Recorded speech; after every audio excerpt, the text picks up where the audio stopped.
The Passover pet surprise.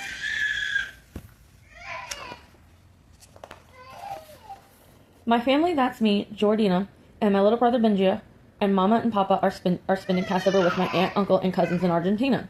Even though we live in Miami, their house is in a city called Mendoza.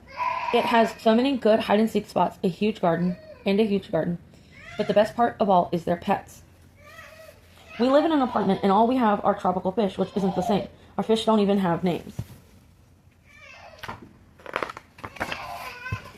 Tick and Tock live in a cage. It looks a little lonely in there, and you certainly can't blame them for shrieking whenever Carmelo comes near. I believe it is, I'm sorry. Get your gato out of there, Aunt Veronica calls. You know you can't let him near the loritos. To me, she says, the gato is a menace. It already has used all my good furniture as scratching posts. The other day, it tossed one of the turtles onto its back and left it. Dios mío. Luckily, we found it in time.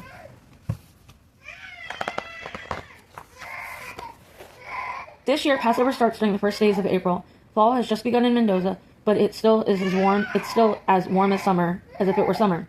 Benja and I attack Ian with the garden hose. I think the dog and the turtles are on our side. Of course, with so much splashing, Carmelo is nowhere to be seen, even though Ian is sure she will help him. Tick-tock, just watch. While we play, Papa and Uncle Ariel make a roast on the perilla with the good firewood. Mama and Aunt Veronica are in the kitchen preparing kinjaya from the matzah to later drop them in the broth for our favorite matzah ball soup. Best of all, Aunt Veronica brings out chocolate-covered matzo ball breadsticks, which Mama loves almost as much as me.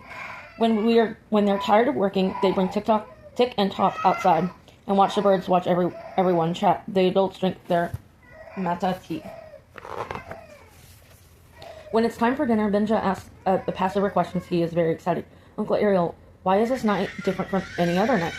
Ian and I already know the story of Passover, of course, but we still like hearing it. We are celebrating freedom, Uncle Ariel says. Very serious, but still smiling. Many years ago, we Jews were slaves in the land of Egypt.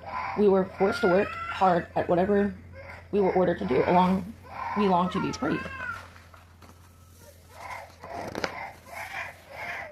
And that's why my brother asked, do we eat matzah instead of bread? I answer this one, even though I'm supposed to let the adults do it. Because in order to be free, we had to escape from the Egyptians as fast as we could. We didn't have time for bread to rise.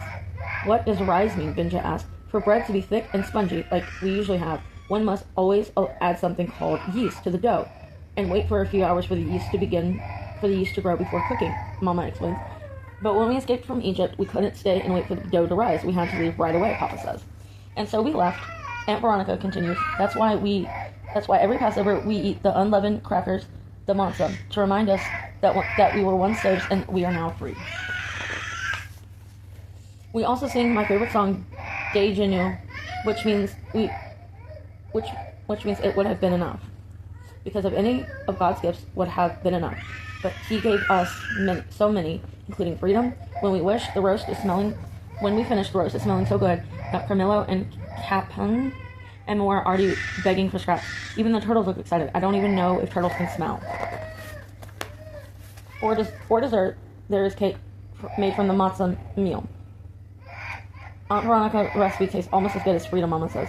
Ian says it tastes better, and Uncle Ariel and Papa laugh. I watch them sneak into the other room to feed some to Tick and Tock. That's why I realize exactly what we should do. The next morning, we wake up to Aunt Veronica's worried shouting. Ay, Dios mío, Miss Parjonos. Aunt Veronica says the parrot's cage door is wide open. I'm sure that cat finally managed to pry it open and catch them. Ian takes a step forward. Don't blame Carmelo, Mama. My stomach drops to my toes. Maybe Carmelo didn't want to catch them. Maybe they're still in the garden. Everyone looks and looks and looks, but we can't find Tick or Tock. So I find Aunt Veronica. Passover is a celebration of freedom, I say quietly. Tick and Tock were in a cage. It was my idea. Ay, Dios me, she says again, and she finally calls the family over. We wanted Tick and Tock to be free like Carmelo and Captain and Morana, Anastasia, and Terminator, says Ian. It was so exciting watching them fly away, I tell the grown-ups. But now I remember that an animal that was born in a cage might not know how to hunt for its own food or protect itself from other creatures. I'm sorry. The grown-ups don't seem to know what to do. They look at each other and feel weird, and I feel worse. Joining them, Papa says. An animal that is not native to one area may harm the native animals if it gets loose. Remember what the owner of the pet shop told us when we got our fish. That fighting fish could hurt other fish. So we had to be very careful if we wanted to put any other kind of fish in the tank. I whispered. Now I'm crying too. Ay, niños, Uncle Ariel says, there are parrots all over Mendoza. Tick and Talk should be fine, but Aunt Veronica sure will miss them. I will too, Ian says. But won't they love to fly wherever they want? They can make nests in the trees or float on the air, Benja says. But will they miss having someone to feed them or clean their cage and give them Passover cake? I still wonder.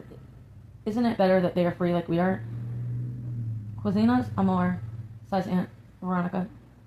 Then she begins to laugh, and soon we are laughing, imagining the adventures of Tick and Talk. For breakfast the next day, we eat leftover cake, matzah dunked in milk with sugar and cinnamon, while we peek around the garden in case Tick and Talk come back. And when you come to our house for Passover next year, you can meet our tropical fish. Maybe we can take them to the pond. Benja says. No, Hermanto, I tell him. Those fish can't survive in cold water. Then you can just meet them, and we'll let you feed them and everything. Just not cake, Benja adds, because it is not good for them. When will you find out for sure? I ask. We will, and that's a promise. And then I add, then I scoop up another bit of cake. Wherever they are, I hope Tick and Talk are munching on something yummy too.